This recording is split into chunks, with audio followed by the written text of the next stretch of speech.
सामने कुछ पैसे दे दो। अरे सुमित बेटा तुम। पापा आप यहाँ?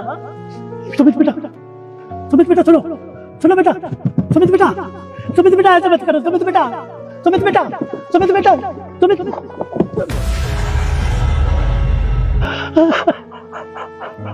अरे क्या हुआ आपको? आप इस तरह से रो क्यों रहे हैं? और आप गिर कैसे गए? मैम साहब मेरा बेटा। अब बताइए क्या हुआ? मैम साहब मेरे को गांव से मेरे बेटे और बहू ने अपने घर बुला लिया शहर में, और मेरे को नौकर बना कर रखा, झाड़ू लगवाते पहुंचा। और जब काफी दिन हो गए मैं बीमार हो गया तो मैं इनके सर पर बोझ बन गया, और मेरे को मेरे बेटा और बहू दोनों वृद्धाश्रम छोड़ आए। वृद्धाश्रम में मेरे को मेरा दिल नहीं लगा मैम साहब, और मैं वहां से भाग आया और यहाँ शहर में भीख मांग कर गुजारा करता हूँ। आज ये मेरा बेटा मेरे को पहचानता भी नहीं है, और गाड़ी में वो भाग गया मेरे को छोड़ के। देखिए आपके साथ जो भी कुछ हुआ बहुत बुरा हुआ, पर आप एक काम करिए, आप मेरे साथ चलिए, मैं आपको खाना खिलाती हूँ। थैंक गॉड, आज तो बाल बाल बच गए। अगर तुम्हारे पापा के साथ कोई देख लेता ना तो पता है कितनी बेइज्जती होती।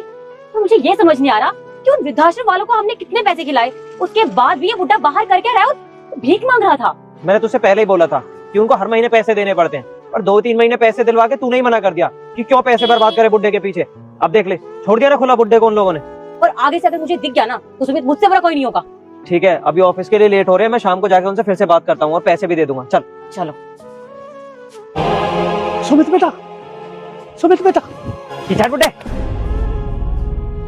सुमित ये क्या किया तुमने इन्हें धक्का मार दिया।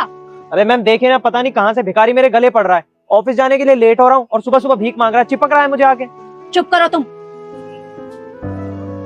ये कोई भिखारी नहीं है, मुझे अच्छे से पता है कि ये तुम्हारे पिता हैं। पर अपने पिता के साथ तुम इस तरह की हरकत कर रहे हो, और फिर इनकी सारी प्रॉपर्टी अपने नाम करवाकर इन्हें वृद्धाश्रम में डाल दिया। अरे मुझे तो समझ ही नहीं आ रहा कि तुम अपने पिता के साथ ऐसा कैसे कर सकते हो। तो बहू अपनी बॉस से कहती है तो मैडम हम क्या करते हैं, हम दोनों ऑफिस आ जाते हैं, हमारे पास उतना समय नहीं है जो हम इनका सेवा पानी करते रहे, इसलिए हम इन्हें वृद्धाश्रम छोड़ आए। तो आंटी कहती है मैं मानती हूँ तुम्हारे पास समय नहीं है जो तुम इनकी सेवा पानी कर सको, लेकिन जब तुम्हें ये वहाँ मिले तो तुम दोनों इन्हें धक्का देकर अपने पिता को रोते हुए छोड़कर चले आए। तुम दोनों क्या शिक्षा दोगे अपने बाल बच्चे को? तभी ये दोनों आंटी से माफी मांगने लगते हैं, लेकिन आगे आंटी कुछ ऐसा कर देती है। उससे पहले रुको पुत्र माता लक्ष्मी को देखकर वीडियो को बिना लाइक सब्सक्राइब किए ऊपर मत कर दो, नहीं तो तुम सब गरीब बन के रह जाओगे। लेकिन अगर वीडियो लाइक सब्सक्राइब कर दोगे तो माता लक्ष्मी तुम्हें अपने आशीर्वाद से अमीर बना देंगी। लास्ट में आंटी अपनी कंपनी से इन दोनों को निकाल देती है और अंकल को अपने साथ रखने लगती हैं।